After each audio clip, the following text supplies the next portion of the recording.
ये हो क्या रहा है, ये तो तस्वुर नहीं किया जा सकता था। रिजल्ट ये है 146 कंट्रीज इन द वर्ल्ड आज भारत की परमानेंट सीट की जो दावेदारी है उसके ऊपर मोहर लगा रहे हैं। सोचिए, संयुक्त राष्ट्र की विशालकाय बैठक हो रही है, मेज पर अमेरिका, रूस, चीन, ब्रिटेन और फ्रांस जैसे देश बैठे हैं और अचानक भारत भी उसी पंक्ति में एक नई ताकत के रूप में उभर कर सामने आता है। कमरे में खामोशी छा जाती है, सारी निगाहें भारत की ओर टिक जाती हैं और जैसे ही भारत कहता है ना, पूरा प्रस्ताव ध्वस्त हो जाता है। यह कोई फिल्मी सीन नहीं बल्कि वो सपना है जो आज करोड़ों भारतीयों की आंखों में जलता है और जिसका नाम है वीटो पावर। यह वही शक्ति है जिसे पाकर कोई समल किताब मुस्के साथ भी देश संयुक्त राष्ट्र की सबसे बड़ी टेबल पर सबसे बड़ा खिलाड़ी बन जाता है। ये वो वीटो पावर है जो वर्ल्ड के 5 परमानेंट मेंबर्स जिसको P5 बोला जाता है उनके पास है और ये पिछले 80 सालों से उस पावर को अपने हाथ में लेकर बैठे हुए हैं। रशिया के प्रेसिडेंट व्लादिमीर पुतिन जो हैं उन्होंने बड़ी इंपॉर्टेंट बात की है और उन्होंने अभी एक जगह पे वो खिताब कर रहे थे और उन्होंने ये कहा जनाब कि दैट वाज, ये बड़ी डिफरेंट चीज़ थी। वैसे ऐसे वो पुतिन इस तरह बात करते नहीं हैं। उन्होंने कहा कि जो रशिया बहुत खुश है भारत के ऊपर और उन्होंने कहा वो इसलिए कि भारत जो है वो साइड नहीं लेता एंड नरेंद्र मोदी जो है वो कभी इंडिया को ह्यूमिलिएट नहीं करवाएगा। और उन्होंने कहा जी कि अक्सर मुल्क जो हैं वो यूएस प्रेशर के नीचे आते हैं और इंडिया और चाइना जो हैं ये 2 मुल्क ऐसे हैं जिन्होंने एनर्जी के हवाले से अमेरिकन प्रेशर के नीचे नहीं आए। आखिर है क्या? ये कोई आम संगठन नहीं बल्कि पूरी दुनिया का सबसे ताकतवर प्लेटफॉर्म है। इसका काम है वैश्विक शांति बनाए रखना, युद्धों को रोकना, देशों के बीच विवाद सुलझाना और अगर जरूरत पड़े तो किसी देश पर आर्थिक, राजनीतिक और यहां तक कि सैन्य कार्रवाई तक की मंजूरी देना। यानी साफ शब्दों में कहें तो यह संगठन तय करता है कि दुनिया का बॉस कौन है और किस देश की औकात कितनी है। 1950s में इस पावर को हमें दिया गया था, लेकिन मोहम्मद लहड़ू जो ब्रिटिश लड़कियों की जो स्कर्ट के अंदर जो लहरें होती थी उसके अंदर वो बहते रहे और उन्होंने यूनाइटेड नेशंस की सीट को मना कर दिया। अब भारत ने कुछ चेंज करने की ठान ली है। कुछ इंडिकेशंस आ रहे हैं जयशंकर जी की तरफ से। उन्होंने बोल दिया, पहली बात तो ये है कि यूनाइटेड नेशंस अब रिडंडेंट हो रहा है और ये एक ऐसी रेड लाइन है जिसको, यानी कि दे आर बिकमिंग इररेलेवेंट और हो सकता है कि मोदी जी यूनाइटेड नेशंस की जो ये मेंबरशिप है उसे छोड़ दें क्योंकि उन्हें मालूम है कि ये परमानेंट सीट हमें देने को तैयार नहीं है और हमारे हर मामले में ये वीटो पावर यूज कर लेते हैं। आप उस कंट्री का नाम सुनकर हैरान रह जाएंगे जो हमारी इस परमानेंट मेंबरशिप को रुकवा रहा है। आपके दिमाग में होगा वो तुर्की है, पाकिस्तान है, चाइना है। वेट कीजिए, नाम देने वाला हूं जो इस बार जयशंकर जी ने नाम लेकर बोला है। अब जयशंकर जी ने बोला क्या, मोदी जी का इंडिकेशन क्या था? पहली बात ये, भारत अपना खुद का यूनाइटेड नेशंस खड़ा कर रहा है। उन्होंने बोला कि भारत ऑलरेडी ग्लोबल साउथ की कंट्रीज को लीड करता है। ये सारे वो डेवलपिंग नेशंस हैं जो कि ब्रांडेड लाइन के नीचे आते हैं। कंट्रीज जो इमर्जिंग इकोनॉमीज हैं, ग्रोइंग पॉपुलेशन है और अनटैप्ड पोटेंशियल है, ये सब भारत के पीछे खड़े हैं। सो वो कहते हैं कि जो टैरिफ्स इंडिया के ऊपर लग गए हैं, ठीक है 50%, लेकिन इंडिया ने कहा कोई मसला नहीं, मैनेज कर लेंगे।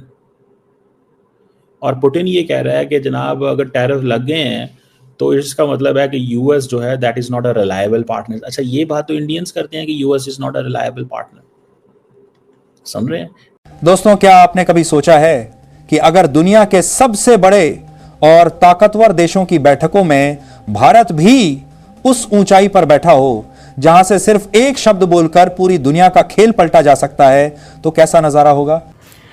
जो हमारे जयशंकर जी हैं उन्होंने एक बोल्ड स्टेटमेंट दिया यूएन के अंदर कि यूनाइटेड नेशंस एक स्टेट ऑफ क्राइसिस के अंदर है। दूसरा, वो इररेलेवेंट होता जा रहा है दुनिया में और उसकी कोई भी बात सुनने को तैयार नहीं है। क्यों?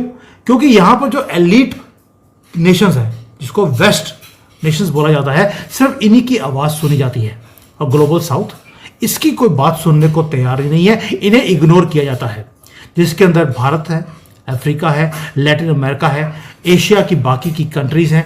इनकी आवाज़ सुनाई देती ही नहीं है किसी को। और भारत ने इस सब को चेंज करने का वो प्लान कर लिया, लेकिन शुरुआत आपको लगे अभी करी है, तो आंसर है नहीं। जब कोविड-19 हुआ था, जब ये वेल्दी कंट्रीज वेस्ट के अंदर जब बॉडी बैग्स क्रिएट हो रहे थे, भारत ने एक्शन लिया, अपनी खुद की मेडिसिन डेवलप करी, और हमने सबसे पहले जो मेडिसिन है वो लैटिन अमेरिका में, अफ्रीका में वहां भेजी अपने लोगों को बचाने के बाद। और ये सब कुछ किया हमने फ्री ऑफ कॉस्ट। ये वेस्ट की तरह नहीं है जो बोलते हैं कि हम आपको एड भेज रहे हैं और एड भेजते भेजते एड्स भेज देते हैं। उसने पब्लिकली भारत को थैंक्स भी किया है।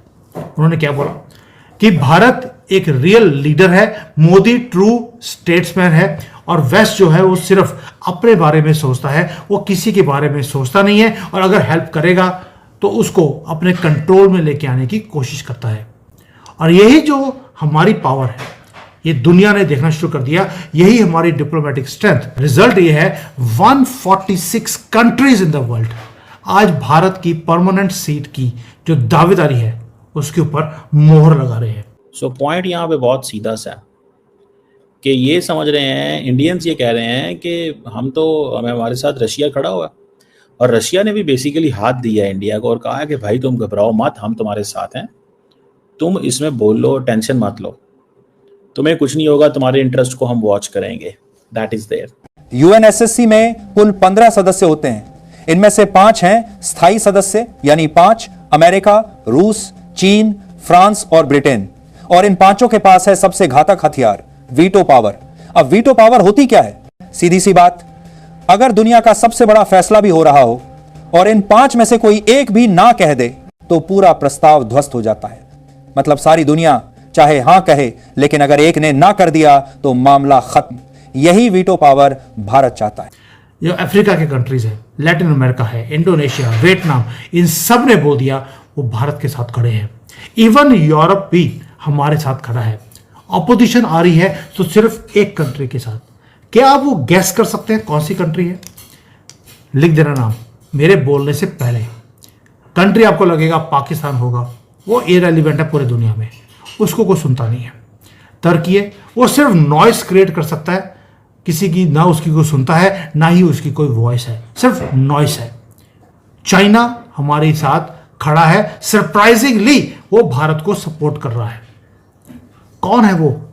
वो है यूनाइटेड स्टेट्स ऑफ अमेरिका। हमारी जो राइज है वो तंग कर रही है अमेरिका के अंदर जो एलिट्स हैं, जो वहां पर ग्लोबलिस्ट हैं, जो वहां पर डीप स्टेट है। That is an Indian perspective कि वो हमारे काम आया। हमने ये भी हाल ही में भारत और पाकिस्तान की जंग के अंदर देखिए, इंडियंस अफोर्ड कर सकते हैं S-400, पाकिस्तान नहीं अफोर्ड कर सकता। याद रखिए, $1 बिलियन प्लस की वो बैटरी और वो सारा कुछ होता है, तो उसको इस्तेमाल करना। और फिर इंडिया की ये भी एक होती है कि अगर इंडिया ने ले लिया तो पाकिस्तान नहीं लेगा, इंडिया ने ले लिया है तो फिर ये पाकिस्तान नहीं ले सकता।